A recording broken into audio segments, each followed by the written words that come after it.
ایک دفعہ کی بات ہے، ایک خوبصورت اور دلکش شہزادی تھی جس کا نام آنیہ تھا۔ وہ اپنے ماں باپ کی آنکھوں کا تارا اور اپنے شہر کی روشنی تھی۔ ان کی چرچا تو دور دور تک تھی ہی، لیکن وہ اپنی زندگی سے بیزار تھی۔ وہ محسوس کرتی تھی کہ اس کے آس پاس جو بھی ہے وہ صرف اس کے تخت اور تاج کی وجہ سے۔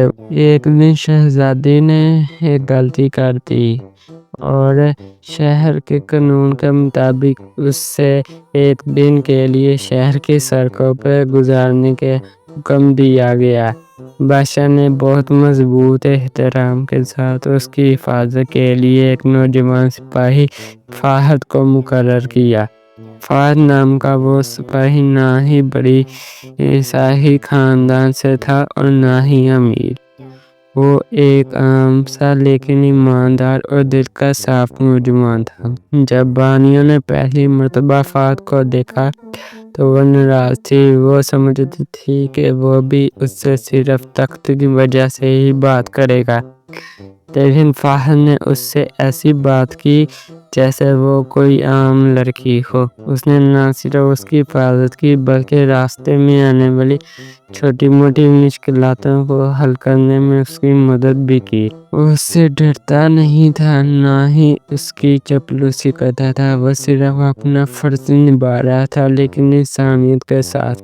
دن کے آخر تک آنیہ نے محسوس کیا کہ آج اس نے پہلی دفعہ اپنی زندگی میں کسی ایسے شخص سے بات کی ہے جو اس سے سچی دوستی کر رہا تھا۔ فہد نے بھی دیکھا کہ یہ شہزادی کسی اور قسم کی تھی۔ وہ ناچڑی نہیں تھی بلکہ ایک سمجھدار اور نازک دل رکھتی تھی۔ جب وہ واپس شہر کے قلعے میں پہنچے تو دونوں کے دلوں میں ایک دور تک کا سفر شروع ہو چکا تھا۔ آنیہ اپنے کمرے میں جا کر سوچنے لگی۔ فہد اپنی ڈیوٹی پر جا کر بھی اس شہزادی کی یادوں میں کھو گیا۔ آنیہ نے اپنی سہیلیوں سے فہد کے بارے میں پتہ کیا۔ پتہ چلا کہ وہ ایک غریب خاندان سے ہے اور اپنے ماں باپ کا اکیلا بیٹا ہے۔ ایمانداری سے اپنا گزارا کرتا ہے۔ ایک ہفتہ گزرا، آنیہ فہد کے خیالات سے بے قرار تھی۔ اس نے ایک جرات کی، اپنی ماں ملکہ ملک کو اپنے دل کی بات بتا دی۔ ملکہ نے پہلے تو منع کیا کہ بیٹی یہ ممکن نہیں، ایک شہزادی اور ایک عام سپاہی۔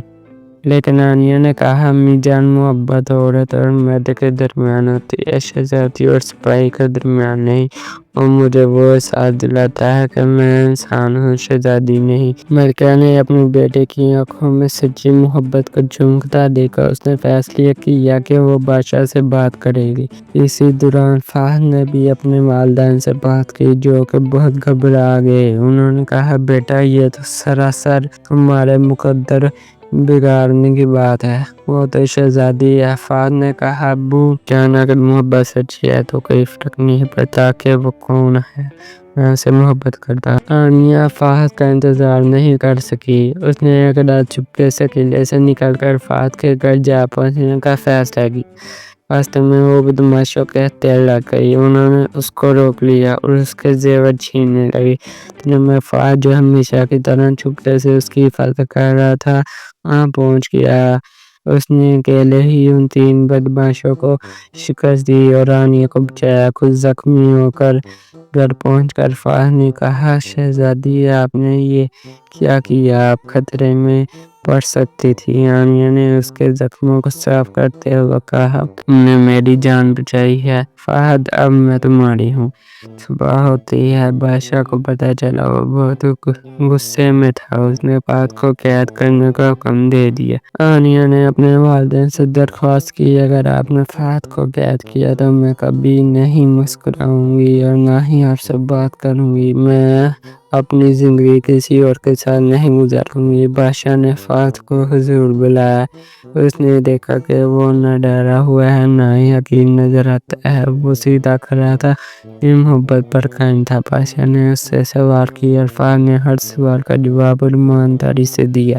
آخرکار بادشاہ نے فہد سے پوچھا، تم میری بیٹی سے محبت کرتے ہو، لیکن کیا تم وہ سب دے سکتے ہیں جس شہزادی کو ملنا چاہیے۔ فہد نے جواب دیا، جہاں اپنا میں نہ تو اس کو سونے کا محل دے سکتا ہوں نہ ہی ہیروں کا تاج، لیکن میں اس کو وہ سچی محبت دے سکتا ہوں جو آپ کی بیٹی ہمیشہ سے تلاش کر رہی تھی۔ میں اس کی حفاظت کر سکتا ہوں، اس کا خیال رکھ سکتا ہوں اور اس کو وہ زندگی دے سکتا ہوں جن میں وہ صرف آنیہ ہے، شہزادی نہیں۔ بادشاہ فہد کی سچائی اور جرأت سے اتنا متاثر ہوا کہ اس نے دونوں کی شادی کا اقرار کر لیا۔ چند ماہ بعد آنیہ اور فہد کی شادی ہوگئی۔ آنیہ نے اپنا تخت چھوڑا اور فہد کے ساتھ ایک عام سادہ زندگی گزارنی شروع کی۔ انہوں نے سکھایا کہ محبت اصل ذات نہیں دیتی بلکہ دل کی گہرائیوں کو دیتی ہے۔ یہ کہانی آج بھی لوگ سنتے ہیں اور کہتے ہیں کہ سچی محبت کبھی کام نہیں آتی۔